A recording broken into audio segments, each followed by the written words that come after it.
నమస్తే. సోషల్ పోస్ట్‌కి స్వాగతం. నేను మీ సంధ్య.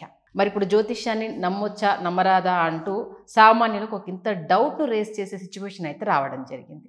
దీనికి సంబంధించి మనకు వివరణ ఇవ్వడానికి మనతో పాటు ఉన్నారు ప్రముఖ జ్యోతిష్యులు డాక్టర్ జీవీఎల్ఎన్ చార్యులు గారు. మరి ఆయన అడిగి మరిన్ని వివరాలు తెలుసుకుందాం. చార్యులు గారు నమస్తే అండి. ఇంకొకటి బ్యాలెన్స్ ఉంది అంట, ఆ వీడియోలోనే ఇంకో విషయం కూడా చెప్పారు. మరి దానికి సంబంధించి కట్టుబడి ఉన్నారా, అదేనా మాట మారుస్తారు?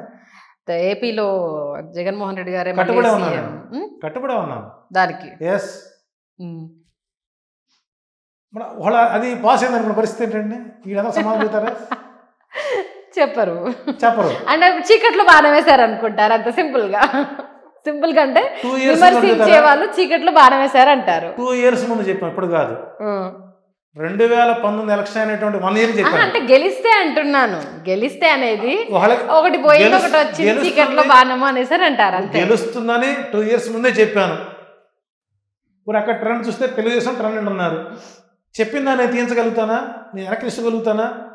మళ్ళీ ఇది ఫెయిల్ అయింది అంటే ఇప్పుడు ఒక సెకండ్, అంటే నేను ఇప్పటి వరకు అక్కడ ఉన్న ట్రెండ్ ప్రకారం వినదాని ప్రకారం అయితే వైఎస్ఆర్సీపీ ఓడిపోతుంది, టీడీపీ రాబోతుంది అనేది అక్కడ ఉన్న ట్రెండ్. మరి మీరేమో జగనే వస్తారని మీరు అంటున్నారు. 2 years ముందే చెప్పాము, ఇప్పుడు కాదు కదండి. 2 years క్రితం వీడియో అనేది కొత్త చేయలేను. నేనే 2 years బ్యాక్ చేసిన వీడియోని ఇప్పుడు ఉంది. ఓకే, నేను దాన్ని కాదని ఎలా అంటాను? నేను నా స్టాండ్ బై అది. ఒకవేళ మళ్ళీ అది తప్పైతే ఇప్పుడు చెప్పా కదా, భవిష్యత్తులో రాజకీయ చర్చలు చేయనని చెప్పన్నాను. నేను దాన్ని దృష్టిలో పెట్టుకుని మాట చెప్పాను. అవసరం ఏముందండి? ఒకవేళ గెలిచింది అందామండి, ఈ ట్రోల్ చేసి దాన్ని ట్రోల్ చేస్తారు, మళ్ళీ దాన్ని పట్టించుకోరులేండి. కానీ ఇంకా మరి మీరు మొదట్లోనే చెప్పారు కదా, మంచిని ఎవరు రిసీవ్ చేసుకోరు. పట్టించుకొని ట్రోల్ చేసిన వాళ్ళ గురించి మనం ఎందుకు పట్టించుకోవాలండి? ఓకే, వాళ్ళ మేతావులు, మనం వాళ్ళు పట్టించుకో, వాళ్ళ పరిలో తీసుకోకూడదు మనం. ఓకే, టాపిక్ వచ్చింది కాబట్టి సరే, చివరిగా దానికి సంబంధించి చూద్దాం. ఒక్కసారి తప్పైనంత మాత్రం ప్రతిసారి తప్పవాలని లేదు కాబట్టి మరి మీ అంచనా ప్రకారం వైఎస్ఆర్సీపీకి ఎన్ని సీట్లు వస్తాయి, టీడీపీకి ఎన్ని సీట్లు వస్తాయి? 107 సీట్లతో గెలుస్తుందండి వైఎస్ఆర్సీపీ. సెకండ్ టైం వైఎస్ జగన్మోహన్ రెడ్డి గారు సీఎం అవుతాడు అంతే. ఓకే, ఎందుకంటే సార్ ఒకటి మిస్ అయిపోయినా నిజంగానే శాస్త్రం మీకు మీ దగ్గర ఉందా లేదా, ఈ 2 తెలుగు రాష్ట్రాలకు సంబంధించి సెకండ్ దన్నా కరెక్ట్ అవుతుందా లేదా చూద్దాం. మరి ఇంకా 5 స్టేట్లు జరిగాయి, 4 స్టేట్లు కరెక్ట్ అవి నేనేమని చెప్తున్నా, అవి మనకు తెలియని స్టేట్లు, మన వాళ్ళు పట్టించుకుని. అంటే ఇప్పుడు మీరు చెప్పింది అక్కడ తెలుగు వాళ్ళు, అక్కడ వాళ్ళు ఆ ట్రోల్ చేసే వాళ్ళు అవి కూడా చూపించి ఇది వేస్తే చాలా హోందాగా ఉండేది. ఎవరికి ఏమవసరం చెప్పండి. ఇంకా అది కూడా అంటే నేను ఇందాక అదే అన్నాను, 2 తెలుగు రాష్ట్రాలు ఇంపార్టెంట్ కాబట్టి అది మాత్రమే తీసుకుంటారు కదా. వీళ్ళు కొంపలో పెట్టేటువంటి అన్నం కంటే పక్కింటి పెట్టేటువంటి పేడ ఉంటుంది, అది రుచి వీళ్ళకి. మనం అసలు ఈ ట్రోల్ అనే వాళ్ళని పట్టించుకోనండి. ఓకే, అసలు ఆ టాపిక్ నేను తీసుకోను. గతంలో చెప్పిన దానికి ఇప్పటికి కట్టుబడి ఉంటాను. అది మళ్ళీ నేను ఆ రోజు అలా చెప్పాను అన్నాను. ఆల్ 2 years బ్యాక్ అయ్యింది. బై కాన్ఫిడెంట్ గ్రేస్ ఏంటంటే, ఇది ప్రభుత్వం కూడా నా వీడియోస్ బాగా చూసింది, వాళ్ళలో కూడా మార్పు అనేది చేసి ఈ మధ్య కొంతకాలం నేను చెప్పాను వేమూరు మార్చుకోవాలని చెప్పాను వైఎస్ఆర్సీపీలో. అది ఓపెన్ వీడియో మీకు పంపిస్తే, కావాలంటే మార్చుకోవాలి, సొంతలో కూడా మార్చుకోవాలి, దర్శి మార్చాలి, అన్నీ చేంజ్ అయినాయి. అన్నీ చేంజ్ చేసుకున్నారు వాళ్ళు. అట్లాగే ఒక జ్యోతిష్ని పట్టించుకుని వాళ్ళు గ్రౌండ్ చూసుకుంటారు. వాళ్ళు కూడా గ్రౌండ్ చూసుకుంటారు. మీకు కూడా వీడియో పెడతా చూడండి, దాని ప్రకారం మార్చారా లేదా చూసుకోండి మీరు. ఓకే, కాబట్టి రాజకీయ నాయకులు జ్యోతిష్యం నమ్మరండి, వాళ్ళు పబ్లిక్ నమ్ముకుంటారు, పబ్లిక్ నాడు తీసుకుంటారు తప్ప.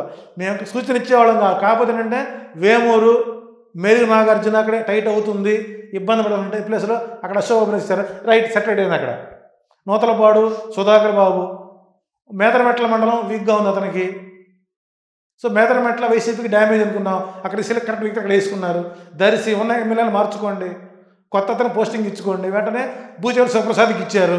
పర్లేదు, అంటే ఏమేమి మార్చారు అనేది మంచి ఫీడ్బ్యాక్ తీసుకొని ఐడియాతోటే ఉన్నారు. అయితే అంటే 2 years క్రితం చూతాడా ఎవరన్నా?